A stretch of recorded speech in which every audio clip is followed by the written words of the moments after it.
আসসালামু আলাইকুম। সবাইকে daily life with Shahana channel থেকে স্বাগতম। দেখেন আজকে বাজার থেকে কলিজা নিয়ে আসছে, খাসির কলিজা এবং ফ্যাপসা। তাই রান্না করব আজকে শুক্রবার। তা আমি কিভাবে রান্না করি আপনারা আমার সাথে থাকেন, দেখবেন। দেখেন আমি কলিজাটা কাটতেছি। কলিজাটা ছোট ছোট পিস করব, করে তারপর আমি এটাকে সিদ্ধ করব। সিদ্ধ করে তারপরে রান্না করব, কারণ কলিজার ভিতর থেকে একটা কালো পানি বের হয়, সেটা আমি সিদ্ধ করে ফেলে দেব।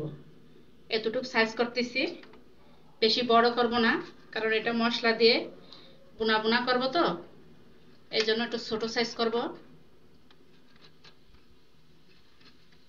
এই যে এতটুকু সাইজ। দেখেন আমার খাসির কলিজা এবং ফ্যাপসা দুইটাই কাটা হয়ে গেছে। এখন আমি সিদ্ধ করব। ফুটন্ত গরম পানিতে দিয়ে দিচ্ছি।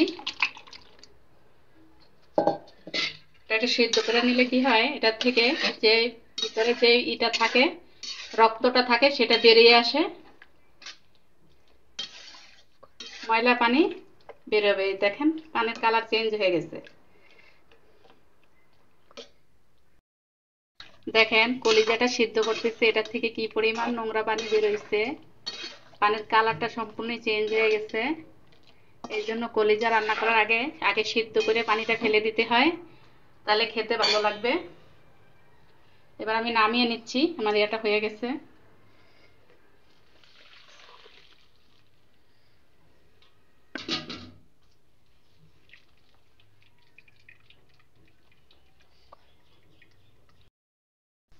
কড়াই বসিয়ে দিয়ে কড়াইতে সরিষার তেল দিয়ে দিচ্ছি। এবার দিয়ে দিচ্ছি তেজপাতা, পেঁয়াজ,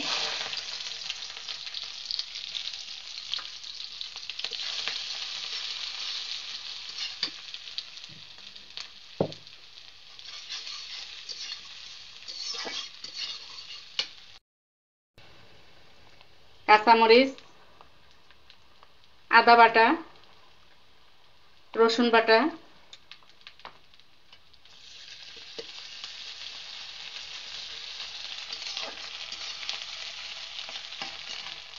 এবার আমি দিয়ে দেবো গুঁড়া মশলা। আপনার এখানে মরিচের গুঁড়া, হলুদের গুঁড়া, জিরার গুঁড়া, ধনিয়ার গুঁড়া সব একসাথে আমি দিয়ে দিচ্ছি। এবার একটু মশলাটা কষানোর জন্য পানি দিচ্ছি। এভাবে আমি পালা করে মশলাটা কষাবো।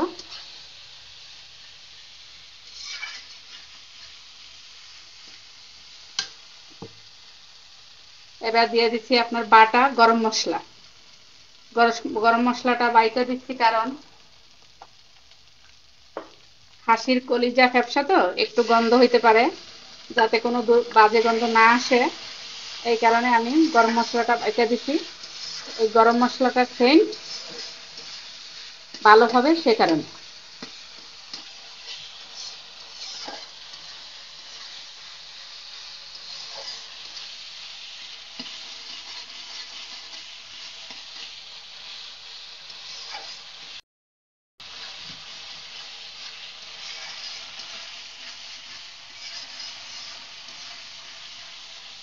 আমার মশলাটা প্রায় কষানো হয়ে গেছে। এবার আমি কলিজাটা দিয়ে দেবো মশলার ভিতরে।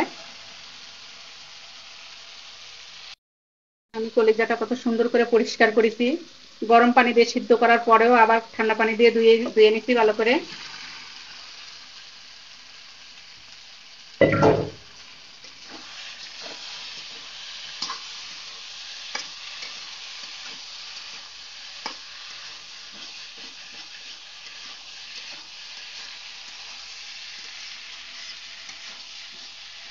এভাবে আপনারা কলিজা ভুনা করে খেয়ে দেখবেন, খেতে খুবই স্বাদ হবে।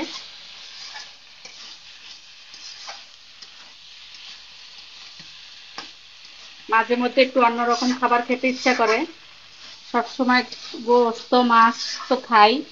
তাই আজকে ওর আব্বুকে বললাম যে কলিজা পাইলে নিয়ে আইসো। তাই আজকে বাজারে পাইছে, খাসির কলিজা এবং ফ্যাপসা দুইটাই নিয়ে আসছে।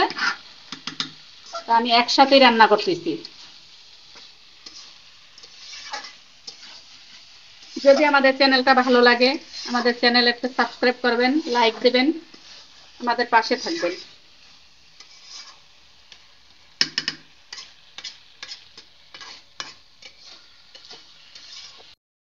আস্ত রসুনের কোয়া দিয়ে দিচ্ছি। রসুনটা কলিজার সাথে সিদ্ধ হবে। বড় বড় রসুনের কোয়া,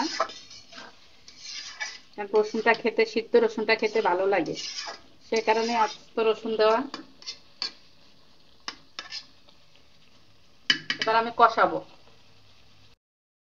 সিদ্ধ করার জন্য। এবার ডেকে দিচ্ছি। কলিজাটা কষানোচ্ছি আমি, কষানো করা হয়ে গেছে। দেখেন আমার রান্নাটা কেমন হচ্ছে, কত সুন্দর দেখা যাচ্ছে, গ্রেভিটা অনেক সুন্দর গ্রেভি। আমি লবণ দিতে ভুলে গেছিলাম, এখন লবণটা দিয়ে দিচ্ছি। লবণটা আগে দেওয়া দরকার ছিল, কিন্তু আমার মনে ছিল না, তাই আমি এখন লবণ চেটে দেখি যে লবণে হয়নি, তাই লবণটা দিয়ে দিলাম।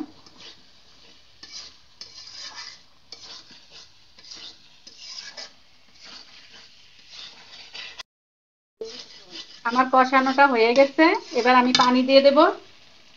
দেখেন আমার ইয়াটা কত সুন্দর হয়েছে, তেলটা উপরে উঠে আসছে, খুবই স্বাদ হবে খেতে। বেশি পানি রাখবো না, ঝোলটা মাখা মাখা থাকবে।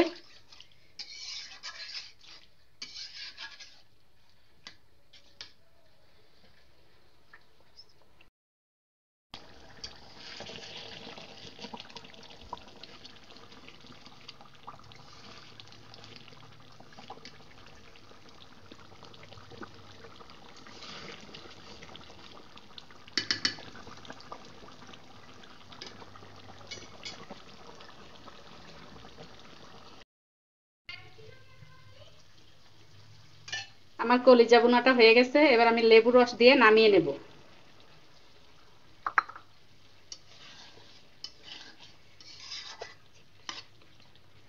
লেবু রসটা দিছি একটু সেন্টের জন্য, যাতে সেন্টটা ভালো আসে।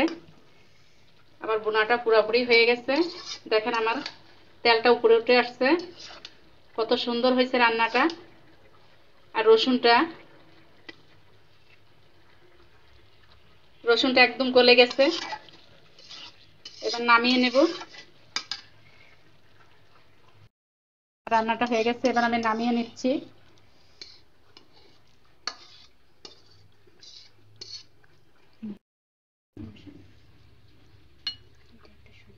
কে কে এভাবে কলিজা ভুনা খেয়েছেন কমেন্টে জানিয়েন আমাদেরকে। দেখেন আমি কলিজা ভুনায় বাড়তি কোনো ঝোল রাখি নাই, ঝোলটা মাখা মাখা হয়ে গেছে। কলিজা এভাবেই ভুনা করতে হয়, বেশি ঝোল রাখলে খেতে ভালো লাগবে না। দর্শক আমার রান্নাটা সম্পূর্ণ হয়ে গেছে, এই দেখেন আমি পরিবেশন করেছি। আমার রান্নাটা যদি ভালো লাগে আমার চ্যানেলটা সাবস্ক্রাইব করবেন, লাইক দিবেন, কমেন্ট করবেন আর আমাদের পাশে থাকবেন। সবাই ভালো থাকবেন, আমাদের জন্য দোয়া করবেন। আল্লাহ হাফেজ।